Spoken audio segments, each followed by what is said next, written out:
Buenos días, chiquillos. Buenos días, profe. Buen día, profe. Buenos días, profe. ¿Quedaron con alguna duda ayer o no? De lo que vimos.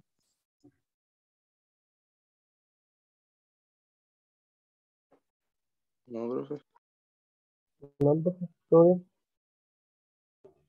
Profe, yo ayer no pude entrar a la clase porque me da tope con inglés.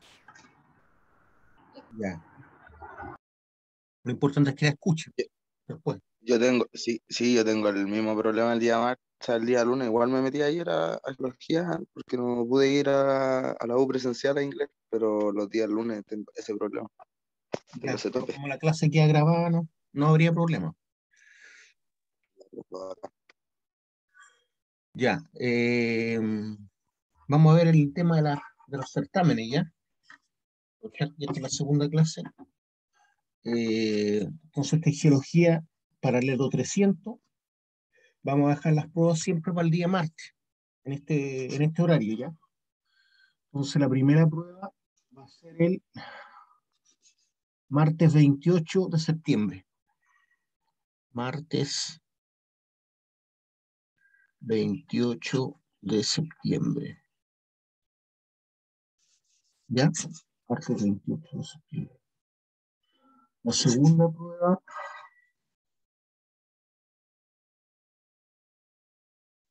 la vamos a hacer el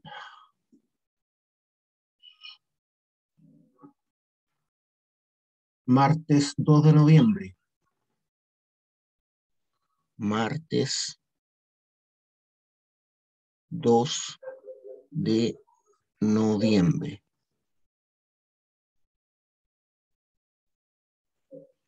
Martes 2 de noviembre.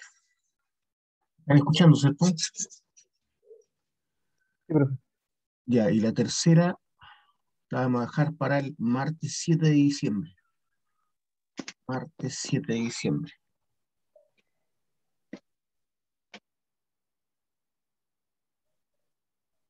Entonces ahí tenemos fijadas las tres pruebas. Profe, ¿podría repetir las dos primeras? Por favor, que justo allá ir a buscar un lápiz. Martes 28 de septiembre es la primera. Martes 28 de septiembre es la primera. Después tenemos la segunda, que sería el martes 2 de noviembre. Y la tercera, el 7 de diciembre. ¿Ya? Después de la tercera, yo tomo una prueba recuperativa. ¿Ya? Donde entra toda la materia y es para los que deben alguna prueba. Siempre hay alguien que por a veces motivo de una prueba. Entonces el martes 14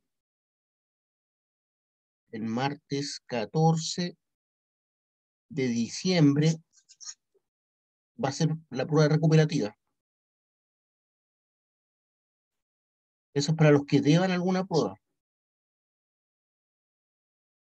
Que no pudieron dar alguna prueba, eso va a ser tomada el martes 14 de diciembre, Dios mediante, prueba recuperativa. ¿Ya? En esa prueba entra toda la materia. ¿Ya? Y vale lo mismo que la prueba que deban. Como no estamos teniendo talleres presenciales, ni voy a hacer pruebas chicas, vamos a hacer que cada prueba valga un 33,3%. ¿Ya? Entonces la primera prueba vale un 33,33% y todas las demás lo mismo, para completar el 100%. ¿Alguna duda, alguna pregunta?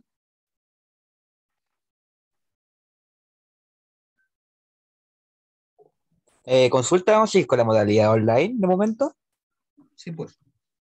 hasta fin de año. No sé, pues solo sabe Dios nomás. Ni siquiera los gobiernos lo saben porque van cambiando las medidas. Ah, ya deje, voy a la iglesia. Eso es lo que hay por el momento. Como este ramo tiene talleres, se supone, donde nosotros vamos al taller de geología, donde hay rocas, minerales, microscopios, pero que hace más de un año y medio no se puede ir. Igual aquí yo les voy a pasar lo necesario a través de video, a través de las cámaras, a través de imágenes, las formas de reconocer o determinar una roca, un mineral. Ustedes tienen un solo ramo de geología, no tienen un ramo específico de mineralogía ni un ramo específico de petrografía, por lo tanto, lo importante es que sepan lo básico de la geología para poder aplicar ese conocimiento, ¿cierto?, a los ramos que vienen. Entonces, la idea es soslayar lo que no podamos hacer presencial, lo vamos a ver por video o por imagen. Así que no se preocupen por ese lado, ¿ya? No van a salir mal preparados porque en vez de ver un microscopio en vivo, lo vamos a ver a través de una imagen o vamos a poder agrandar esa roca o mineral a través de una imagen, ¿ya? Así que no tengan cuidado en ese sentido. Ya voy a volver a la materia ahora. Voy a abrir el PPT. Ayer vimos este PPT. Lo voy a compartir ahora. Este fue el PPT que vimos ayer, ¿cierto? La Tierra y su entorno. Estábamos viendo las formas y medidas de la Tierra, su estructura interna, la atmósfera.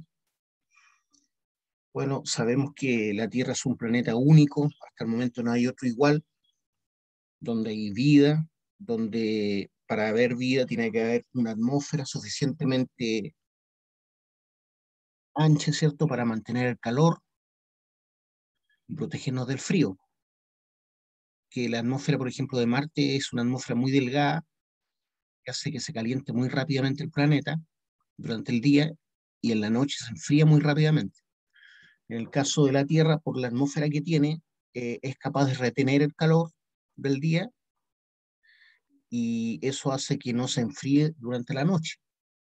Además, tiene una capa de ozono que evita que los rayos ultravioleta penetren y dañen, ¿cierto?, la vida animal o vegetal. La radiación ultravioleta es súper contaminante, puede romper el ADN y eso hace que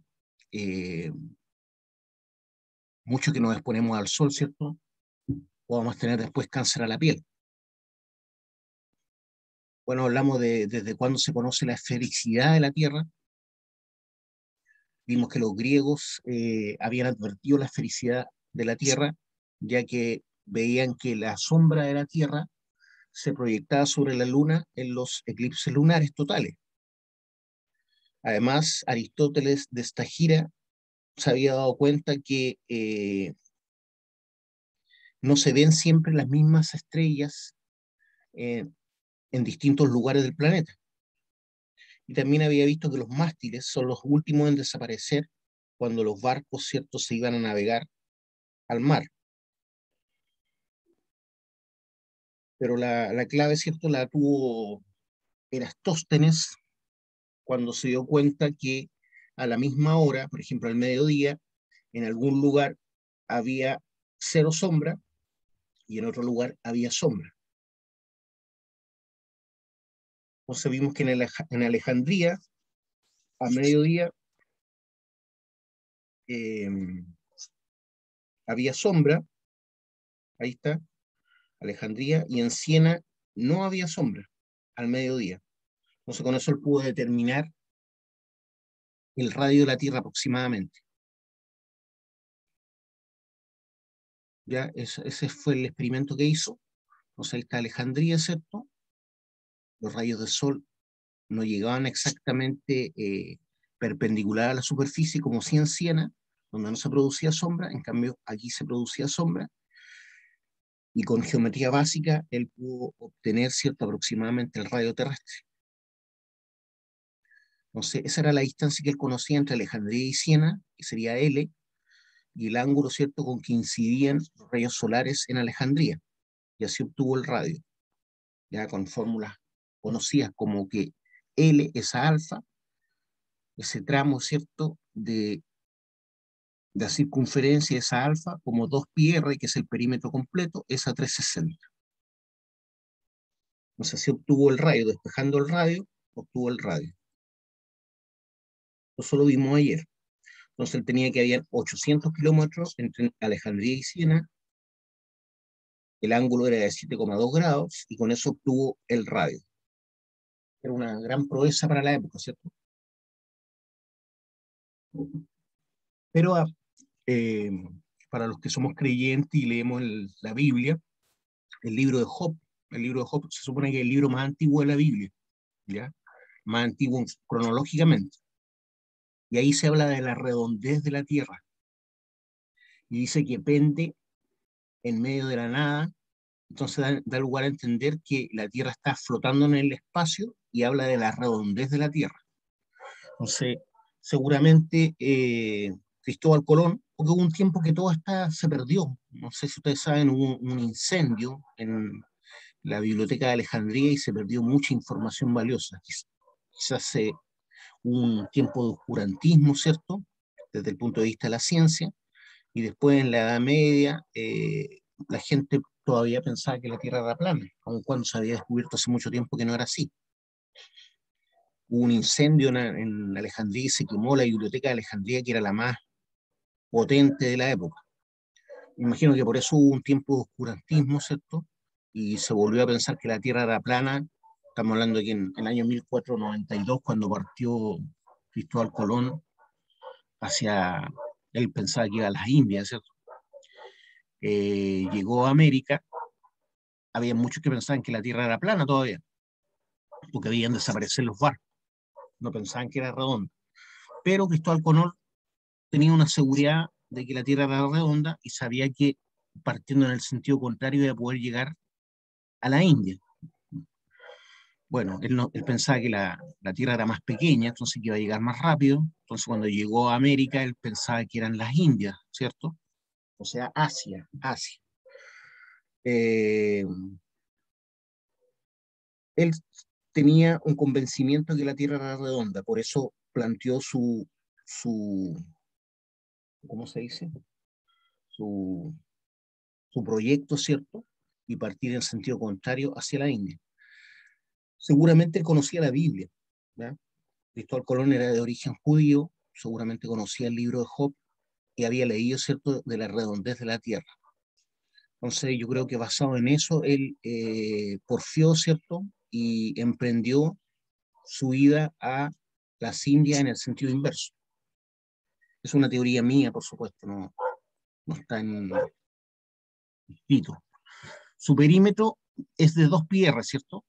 Ahora arreglé las letras para que quede mejor. Ayer las vimos, en vez de pi decía p. Su perímetro de 2πr es entonces aproximadamente 40.000 kilómetros del perímetro de la Tierra, considerando el radio que él calculó, Erastóstenes. Su superficie es de 4πr cuadrado. Es del orden de 5,1 por 10 elevado a 8 kilómetros cuadrados. Ahí les puse el elevado, ¿cierto? Como salen las calculadoras. Y su volumen, perdón, sí, bien digo, y su volumen 4/3 pi r cubo, ¿ya? Del orden de 1,1 por 10 elevado a 12 kilómetros cúbicos. Su masa medida por Henry Cavendish resultó ser 5,9 por 10 elevado a 24 kilogramos. Como la densidad es la razón entre la masa y el volumen, la densidad de la Tierra resulta ser de 5.450 kilogramos por metro cúbico. Acuérdense que la densidad del agua es 1, ¿ya? Es decir, casi 5,5 veces la densidad del agua y casi el doble de la densidad promedio de las rocas que constituyen su superficie. Por ejemplo, la densidad de las rocas en una mina de cobre, la densidad in situ es de aproximadamente 2,2 a 2,4 toneladas metro cúbico, ¿ya? Eso significa 2.400 kilogramos por metro cúbico. Y resulta que la densidad de la Tierra es de 5.400 kilogramos por metro cúbico. Entonces eso hace pensar que al interior de la Tierra la densidad es mucho más alta, ¿ya? ¿Qué implica esto? Que la densidad de las rocas debe ser muy grande en su interior. Bueno, hoy en día sabemos que el núcleo, ¿cierto?, el núcleo del interior de la Tierra prácticamente es puro hierro, de ahí viene el magnetismo, ¿cierto? El magnetismo y tiene la Tierra, por eso las brújulas siempre apuntan hacia el norte. Entonces, es importante recordar que la Tierra no es exactamente redonda. ¿Por qué no? Porque la rotación de la Tierra, que ayer conversamos, era de aproximadamente 1500 kilómetros por hora, hace que se tienda a achatar, ahí está exagerado obviamente, se tienda a achatar la Tierra desde los polos, como que la aplastaran desde los polos, entonces se tiende a achatar. Pero ustedes vieron la imagen de la Tierra en el espacio, se ve esférica, prácticamente en un 100%, uno no ve relieve y no ve ese achatamiento que existe. Y eso es por la fuerza centrífuga, ¿cierto? La fuerza centrífuga hace que las cosas salgan hacia el exterior cuando se gira. Por eso cuando uno va en una micro, en un auto, y dobla bruscamente, uno sigue en la dirección que iba. Eso es la fuerza centrífuga. ¿Ya? Entonces su rotación hace que sea levemente achatada en los polos. No sé si me entendieron esa parte, porque es achatada en los polos. ¿Entiendo o no? Chiquillo,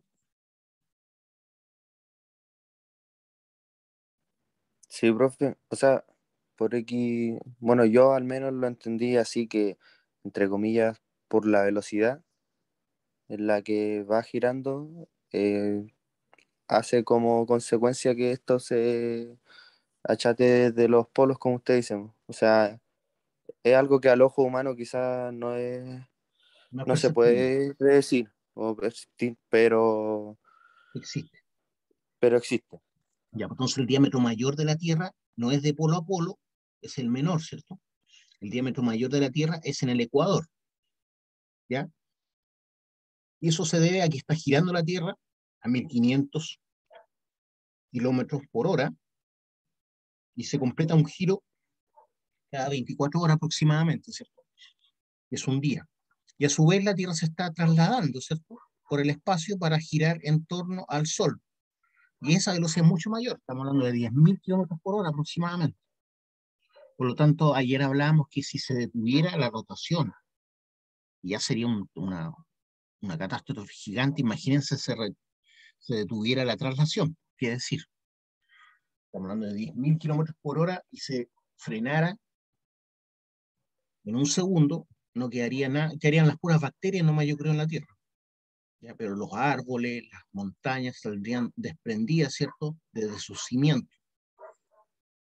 Entonces ese giro a gran velocidad hace que se tenda a achatar por la fuerza centrífuga, ¿ya? Eso es todo. La medida que yo voy profundizando en el planeta, ¿cierto?, va aumentando la temperatura. La gradiente térmica va aumentando y tiene esa forma, esa curva, ¿ves? Como una asíntota, ¿cierto? En donde a los 400 metros perdón, a los 400 kilómetros de profundidad, adentro de la corteza terrestre van a haber cerca de 40 grados. A los 800 metros, en la corteza terrestre van a haber aproximadamente 60 grados. A los 1200 metros van a haber más de 100 grados, producto de la inmensa presión que significan 1200 kilómetros de corteza terrestre sobre ti. A los 1600 tenemos más de 300 grados. Y como ven ahí, a cerca de los 2000 kilómetros, perdón, me equivoqué, cerca de los 2000 kilómetros, que un tercio, ¿cierto?, del radio, la temperatura está sobre los 800 grados. Entonces, uno sabe que al interior de la Tierra las rocas o el material sólido está fundido, ¿ya? Y eso lo vemos, ¿cierto?, cuando los volcanes hacen erupciones, ¿cierto?, y liberan magma, que es roca fundida, uno ve que sale todo fundido y al rojo vivo, ¿cierto?, desde el interior de la Tierra. Es una estructura, ¿cierto?, del planeta Tierra, aproximada, ¿cierto?, porque nadie ha profundizado, nadie ha sido capaz ni siquiera de llegar al límite de la corteza terrestre, ¿ya? Nadie ha llegado ni siquiera al límite de la corteza terrestre. Por lo tanto, todo esto es teórico, pero que de alguna forma ha sido, ¿cómo se dice? Corroborado, ¿cierto?, por experimentación. Porque el sonido, la velocidad del sonido va cambiando de acuerdo a la densidad de los materiales. Entonces, al hacer pruebas sísmicas con detonaciones controladas hacia el interior de la Tierra, uno ve que las ondas que se reflejan van cambiando dependiendo la estructura interna de la Tierra. Entonces, por eso uno puede decir que de alguna forma ha sido comprobada la teoría esta de cómo es la Tierra. Entonces, el núcleo interno sabemos que es hierro puro prácticamente, hierro y níquel, dicen que tiene hierro y níquel. Núcleo externo, el manto inferior, el manto superior, ¿ya? Y hay otras estructuras que algunos agregan a estas que son las básicas. Entonces tengo el núcleo interior, núcleo externo, manto superior y manto inferior, ¿ya? Y la corteza terrestre prácticamente es casi la nada, ¿cierto?, respecto al planeta. Ayer les decía que es equivalente a la piel de la manzana. Si usted le pega un corte a una manzana, se va a dar cuenta que la piel prácticamente es insignificante. O sea, usted saca la piel, la pura piel nomás.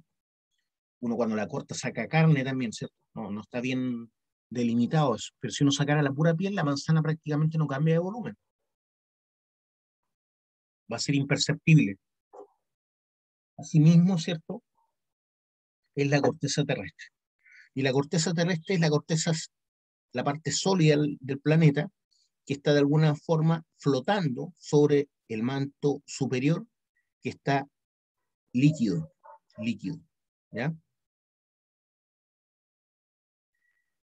¿Alguna pregunta, alguna duda, chiquillo? Bueno, esto es un repaso de la clase de ayer. Sabemos que el 75% aproximadamente del planeta está cubierto por una superficie de agua, pero es una superficie muy delgada. Piensen ustedes que la corteza terrestre tiene entre 30 y 70 kilómetros. Entre 30 y 70 kilómetros. Pero el radio de la Tierra es de más de 6.000 kilómetros. Por lo tanto, es insignificante, ¿cierto? Pensemos en 70 kilómetros. 70 yo lo divido por 6.000 y lo multiplico por 100 para sacar el porcentaje. Y la corteza terrestre equivale al 1,1% del espesor de la Tierra. ¿Ya? Es la parte más gruesa. Y el mar es menos que la corteza terrestre. Estamos hablando que en las partes más profundas tenemos 10 kilómetros. Por lo tanto, una superficie muy delgada, ¿cierto?, que cubre la Tierra. Yo me preguntaba cuando chico, ¿por qué? Que sería bueno, decía yo, que en vez de tanta agua, toda la superficie, el 75% fuera lugar donde vivir, o sea, continente, y solamente el 25% agua. ¿Qué piensan de eso?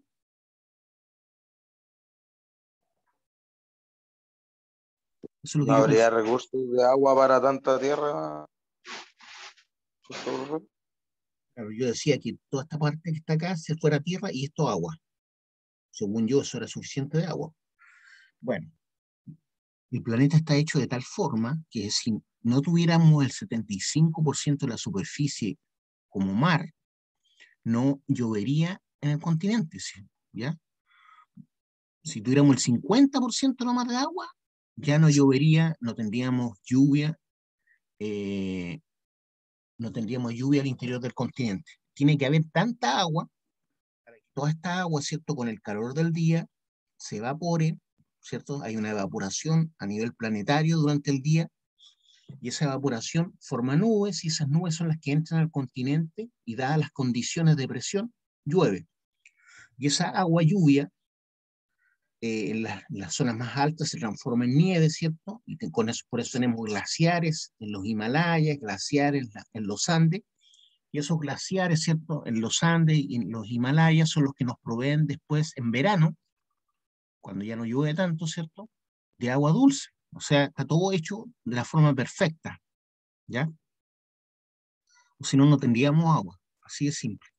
Y el agua que se derrite, ¿cierto? No toda llega al mar nuevamente. Parte de ella infiltra, ¿cierto? Y forma napas subterráneas. Aguas que son retenidas por capas impermeables al interior de la Tierra, son como piscinas retenidas al interior de la Tierra, ¿cierto? Que nos permiten, por ejemplo, sacar agua en Petorca, en La Ligua, en Olmué, donde no hay ríos, ¿cierto? Donde no hay esteros, yo puedo a través de pozos profundos, ¿cierto? Obtener agua. Entonces está todo hecho de tal forma que podamos vivir con el agua que tenemos. Ya, aquí tengo la litósfera es la corteza terrestre, ¿ya? La litósfera es el nombre técnico, ¿cierto?, de la corteza terrestre. Y la parte más gruesa, ¿cierto?, de la litósfera, obviamente está en los lugares más altos, porque tengo que atravesar esos 8.848 metros, llego al nivel del mar y sigue la corteza, ¿cierto?, hasta aproximadamente unos 30, 40 kilómetros. La parte más delgada de la corteza terrestre está bajo los mares, ¿ya? Y ahí hay como 30 kilómetros. Acá pueden haber 70 o más kilómetros. Aquí pueden haber 30. Entonces, en general hablamos de un promedio de unos 50 kilómetros de profundidad que tiene la corteza terrestre. Pero aquí estamos viendo la atmósfera, ¿cierto? La parte más alta de la atmósfera es la mesósfera. A esa altura no hay ninguna protección contra la radiación ultravioleta, no hay ninguna protección contra los rayos cósmicos. Los rayos cósmicos son los rayos, ¿cierto?, que salen desprendidos del Sol, que es una radiación que si tú llegaras aquí, a esta altura, sin un traje espacial, te quemas en cosa de segundos, ¿ya? Tu piel se desintegraría por el impacto de los rayos cósmicos. Después tenemos la capa de ozono, que es una capa muy delgada, que ahí la dibujaron como con verde. La capa de ozono tiene entre 10 y 20 centímetros de espesor y es la que nos protege, ¿cierto?, de la radiación ultravioleta, que también es muy dañina, pero menos dañina que los rayos cósmicos. Después tenemos la capa que se llama estratosfera. Y después tenemos la troposfera. Entonces nosotros vivimos en la troposfera, ¿ya? Nosotros vivimos en la troposfera que llega hasta más o menos los 10 kilómetros de altura. Después comienza la estratosfera y después la mesósfera, ¿ya? Esas son las capas de la atmósfera. Entonces la troposfera llega hasta ahí más o menos, después viene la estratosfera y después la mesósfera. Esfera significa esfera, ¿ya? Hidrosfera serían los mares, ¿ya? La parte esférica que tiene mar. Fíjese las temperaturas. A la altura del nivel del mar tenemos unos 22 grados Celsius promedio en la Tierra. Sobre los 8.000 metros ya tenemos 50 grados bajo cero. Sobre los 30 kilómetros tenemos menos 40 grados Celsius. Pero después vuelve a subir por lo que les decía, por los rayos cósmicos. Todo esto es una capa de atmósfera, ¿cierto? Todo esto es la capa de atmósfera. Esta capa de atmósfera aquí es menos densa, aquí un poco más densa y aquí es más densa. Entonces, esa columna de aire genera una presión aquí.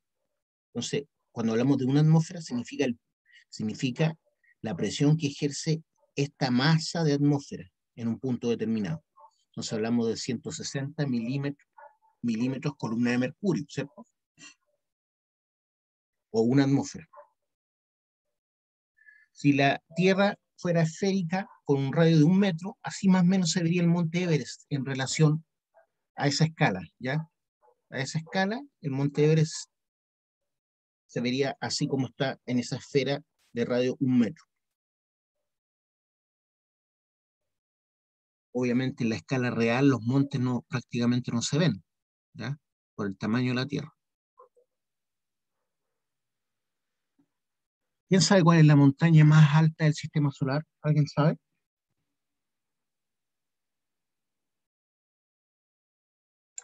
No, no, profe. Yo no, profe.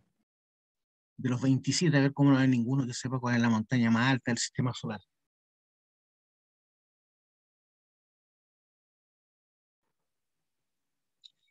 Es el monte Olimpo, está en Marte. El monte Olimpo está en Marte, es un volcán gigantesco. Tiene 20 kilómetros de altura, ¿ya? Y está, ¿cómo se llama? Activo, un volcán activo. Es el volcán más grande del sistema solar también. Hasta el momento es el volcán más alto del sistema solar. Y el Everest parece un pigmeo al lado del monte Olimpo. Bueno, aquí tenemos el porcentaje o la parte, esto es un gráfico de torta que se llama, que nos permite ver los porcentajes, ¿cierto? El 78% de la atmósfera es nitrógeno, o sea, N2. El nitrógeno no está estable solamente como nitrógeno solo, tiene que estar con otro átomo de nitrógeno. A lo mismo el oxígeno no está estable como oxígeno solo. Entonces cuando lo encontramos así, O2, ¿ya? El ozono es el O3, ¿ya? Que es venenoso para nosotros en todo caso. Entonces el nitrógeno está como N2 y corresponde al 78% de la atmósfera. El oxígeno corresponde a un 21% aproximadamente de la atmósfera. Acá tenemos un 78%. Estoy hablando del porcentaje en volumen, ¿ya? Y esto que está acá, otros gases representan más o menos el 1%.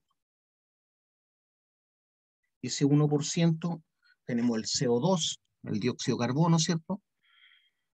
Tenemos también el vapor de agua, no está constituido ni en el oxígeno ni en el nitrógeno, el vapor de agua, ¿cierto? Que forma las nubes, el que nosotros exhalamos cuando respiramos. Nosotros cuando exhalamos CO2 y vapor de agua, y obviamente nitrógeno, ¿cierto? Que no lo utilizamos. Y aquí también hay otros gases en menor cantidad, como el argón,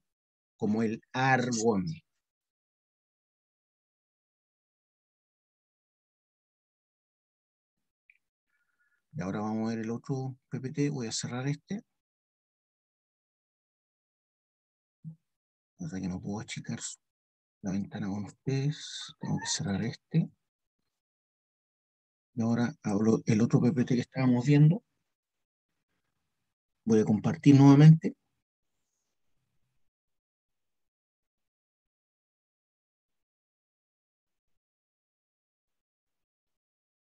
Ya, aquí tenemos el otro PPT, estamos hablando del planeta Tierra, ¿cierto?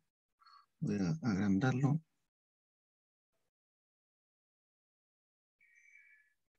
Estábamos hablando de que desde la perspectiva que tenemos en la Tierra, nuestro planeta parece ser grande, ¿cierto?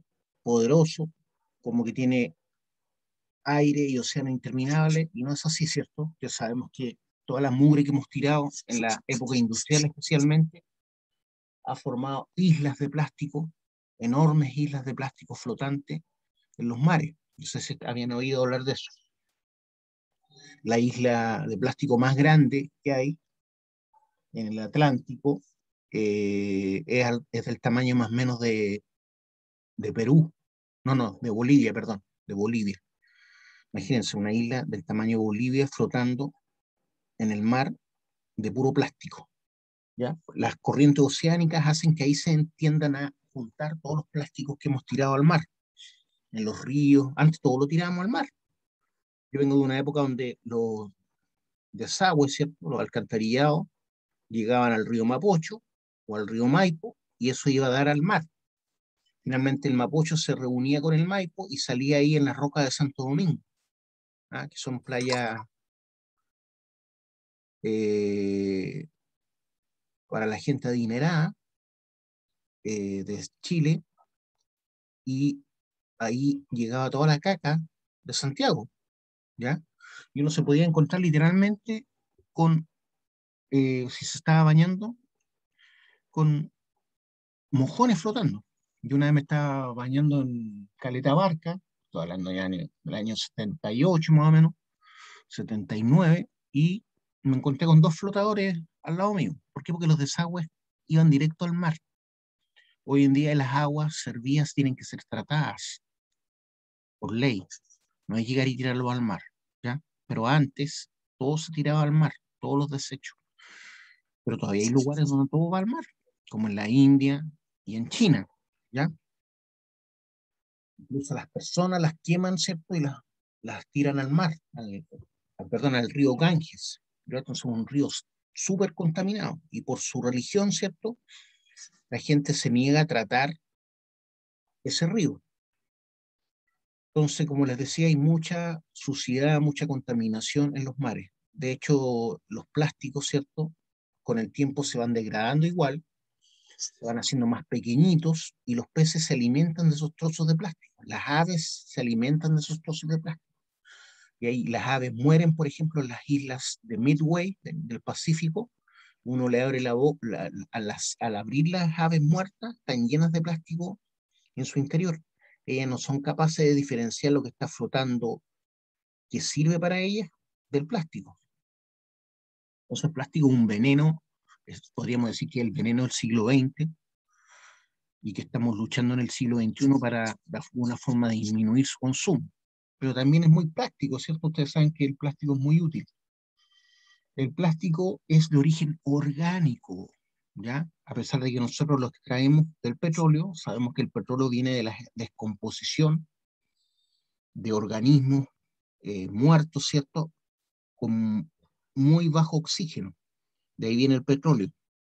Y el plástico es como la nata, si se podría decir, como la nata del petróleo, ¿ya? Entonces, cuando se habla de lentes orgánicos, se refiere a estos lentes que tienen básicamente no vidrio, sino plástico. Pero la gente habla de lentes orgánicos, ¿ya? O habla de cuero ecológico, pero es plástico nomás, ¿ya? Para que suene más bonito le dicen cuero ecológico. La Tierra es el tercer planeta más cercano al Sol, a una distancia de alrededor de 150 millones de kilómetros. La Tierra es el único planeta en el sistema solar que se sabe que mantiene vida. La atmósfera de la Tierra nos protege de los meteoritos, ¿cierto? La mayoría de los cuales se desintegran al entrar en nuestra atmósfera. El interior de la Tierra. El estudio del interior de la Tierra se lleva a cabo a través de la sismología. Los geofísicos son los que estudian la sismología, ¿ya? Los geólogos también ven algo de sismología, al igual que los geógrafos, pero los capos de la sismología son los geofísicos. Los sismólogos que uno ve en la tele, no Marcelo Lago no es sismólogo, no es geofísico, es geógrafo, ¿ya? Pero él se especializó en su doctorado de los tsunamis, por eso sabe harto de sismo, ¿ya? Sismo es una palabra de origen griego que significa choque, y de ahí vienen los terremotos, ¿cierto? Similar a terremoto, agitamiento o movimiento violento. En la Tierra, la sismología se encarga del estudio de las vibraciones que se producen durante los terremotos o los impactos de meteoritos, ¿ya? Al igual que todo el sistema solar, la Tierra se mueve por el espacio a razón de 20,1 kilómetros por segundo.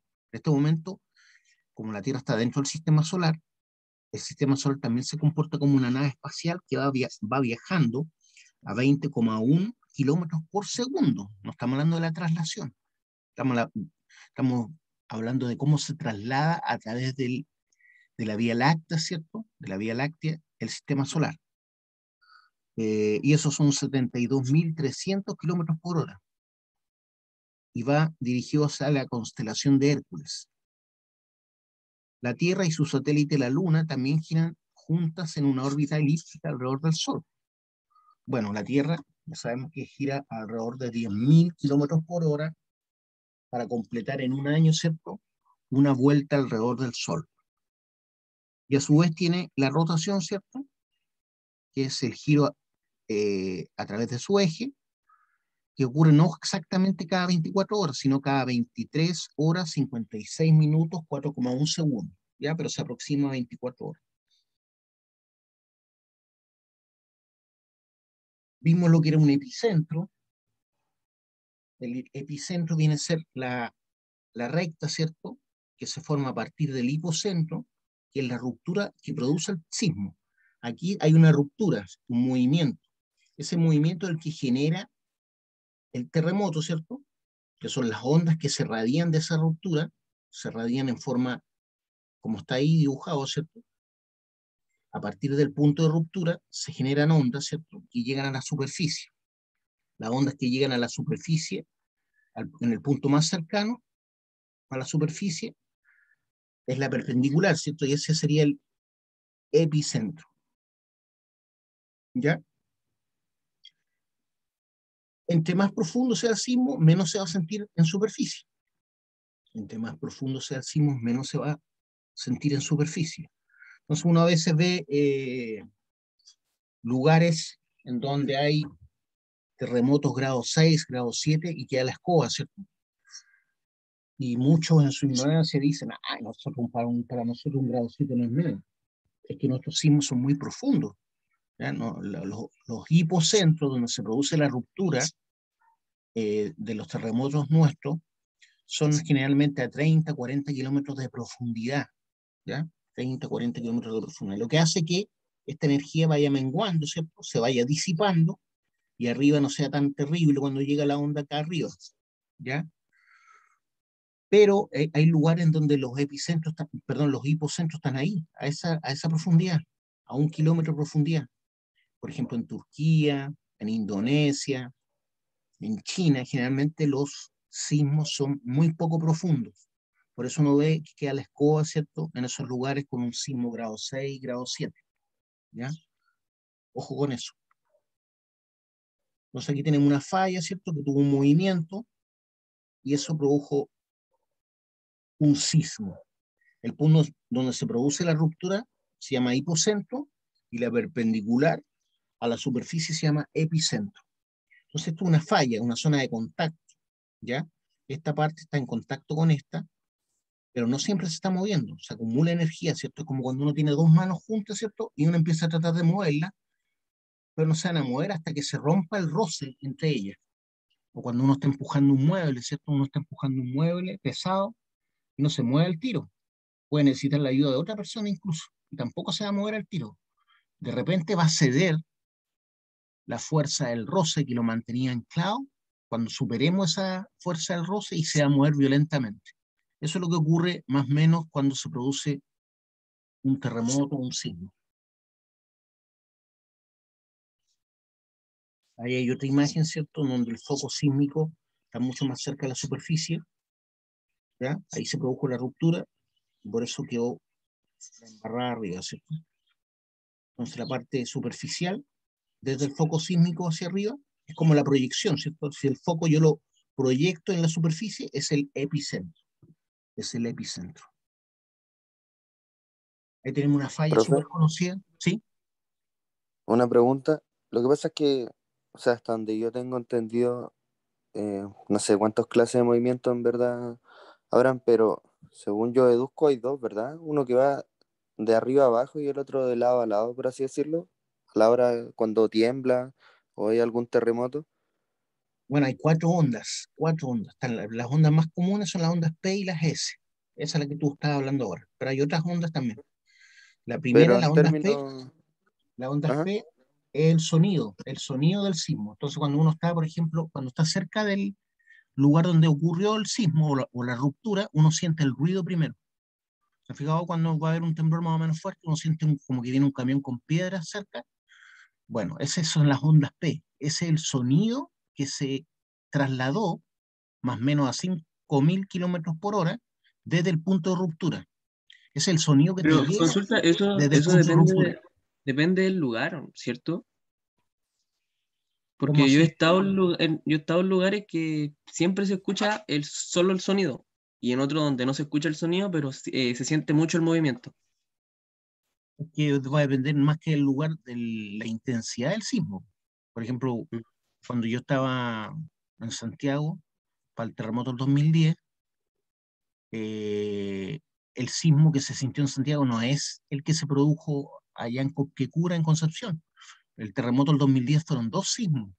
Partió en Copquecura, en Concepción, y ese gatilló otro sismo, como a los 30 segundos, que se produjo otra ruptura en Pichilemu.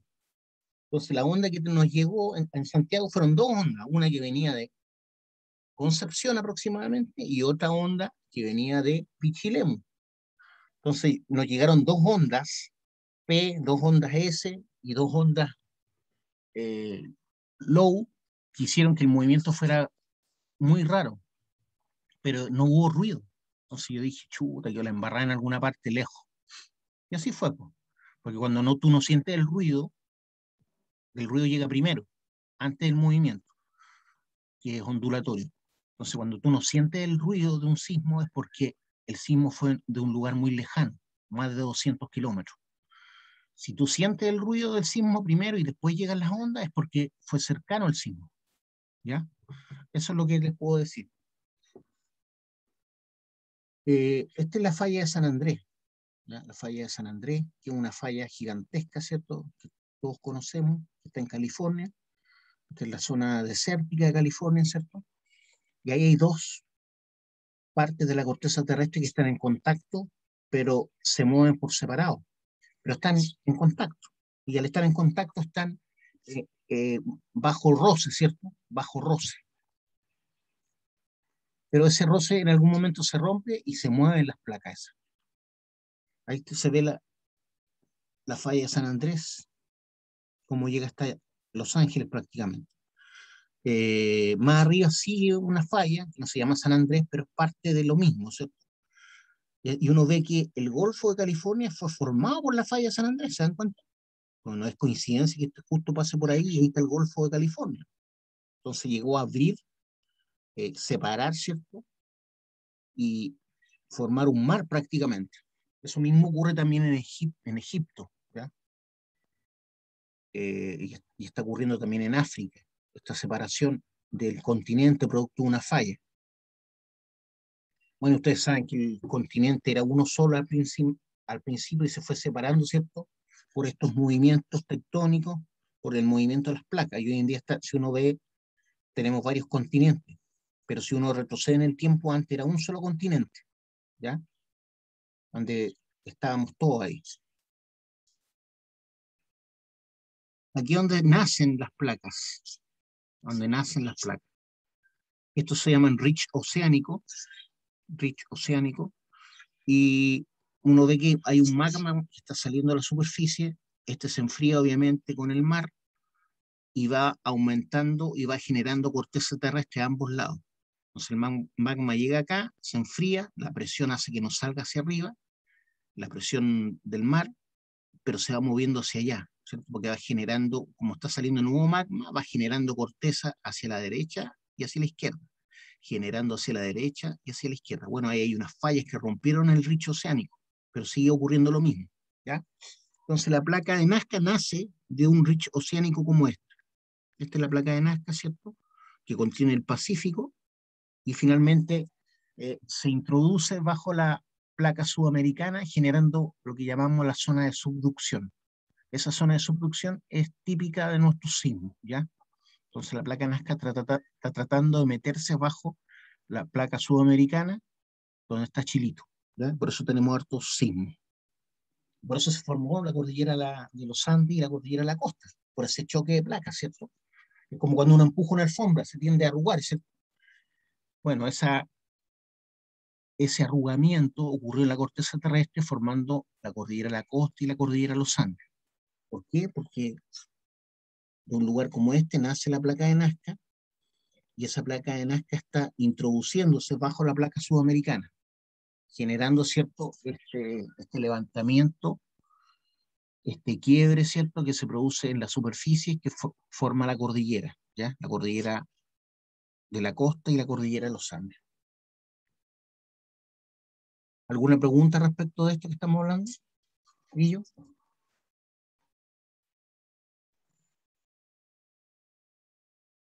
¿Dudas, preguntas?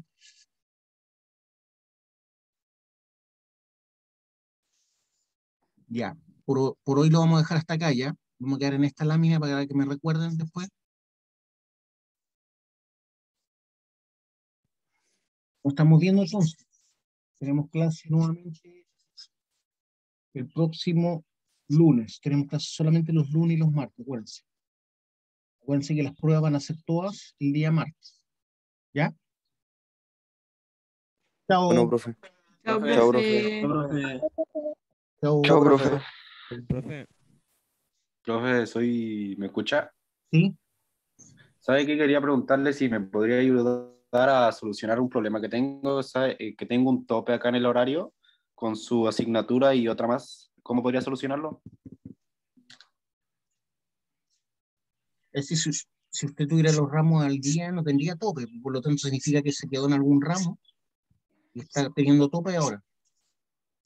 ¿O no? No, si tomé todos los ramos ya de este semestre. ¿Pero por qué te topa? No te puede topar. Me topa preparación mecánica con geología general.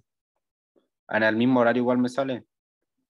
Pero no Igual no puede ser del mismo semestre. Si fuera el Sí, mismo semestre, Profe, no te topa. Profe, a mí igual me igual topa el día lunes con usted. profe. Sí, hay algunas personas que me le topa por el tema del paralelo. A mí me topa inglés con geología el día lunes. A mí igual. Bueno, Entonces, hay vean si pueden hartas ir personas. vean si pueden ir al otro. Yo hago las dos geologías. Vean cuál geología más les conviene. Pero, Profe, no hay cupo. No hay cupo. Hay más de 50 personas. Sí. bueno, pues yo los veo online, po. ¿Y cuál es el problema? Pueden haber 200 escuchando. Ustedes tienen que hacer eso piola, po. Si no pueden ir a esta clase, vayan a la otra. Profe, Tienen- ¿y el Ah, otro ya. paralelo que la tiene? Lo importante es que la prueba la den cuando corresponda o me avisan que la van a dar con el otro curso. ¿Ya? Si no la pueden dar con... Ustedes están inscritos con este, ¿cierto? Con el 300. Sí. Si no pueden ir a esta clase, vayan al 301, escuchen la clase. Además, las clases que han grabado no tienen ningún drama. El drama sería la asistencia, pero si ustedes me informan que van a ir al otro curso por un correo, ¿cierto? Formal, yo voy a tener en cuenta eso por el tema de la asistencia. Y por otro lado, lo importante es que me digan si van a tomar la prueba con el 300 o con el 301, pero tienen que informarme antes. Yo no tengo problema que se vayan al 301 a clase, porque a mí no me llenan mi oficina con alumnos, po. Yo lo estoy viendo a través de un computador, así que no tengo problema. Ya ustedes vean lo que más les convenga, pero si les está topando un ramo es porque se atrasaron y están tomando un ramo que no corresponde al semestre. No pueden tener tope horario. Significa que se quedaron No, en algún ramo y están tomando un ramo por segunda, no sé. Es imposible, no, profe, no es por eso. que Es no pueden que hay tener algunos tope. que tienen inglés, hay otros que no, entonces ahí. Sí, bueno, yo tengo inglés, profe, que ese es de de los semestres pasados, por eso me toca. Ah, pues viste, a eso me refiero. Los ramos que son del semestre no les pueden topar, pues están hechos para que no les topen. Si tienen tope de horario es porque se quedaron en algún ramo y están haciéndolo por segunda. Sí, a mí el día lunes con inglés, el inglés era de antes. Ya, pues ya les di la solución. O se van al otro curso, pero tienen que informarme. En total, yo hago el mismo ramo, ¿cierto? Geología 300 y Geología 301. Y si no van a poder dar la prueba conmigo en el 300, la dan en el 301, pero me informan antes para yo tenerlo en cuenta. Esa es la Profe, ¿y qué solución. horario tiene el otro paralelo? El otro paralelo tiene clase el día miércoles, empieza a las 10:10. El miércoles a las 10:10 comienza Geología 301. 3 horas seguidas. Bloque 4, 5 y 6. Miércoles bloque 4, 5 y 6. Y después, jueves a las 8. Jueves a las 8:15, 2 horas seguidas. Entonces sería Disculpe, ¿cómo? No lo escuché. miércoles bloque 4, 5 y 6. Y jueves, primero y segundo bloque. Ese es Geología 301. Yo estaré uniéndome a ese paralelo, profe, mañana y pasado mañana.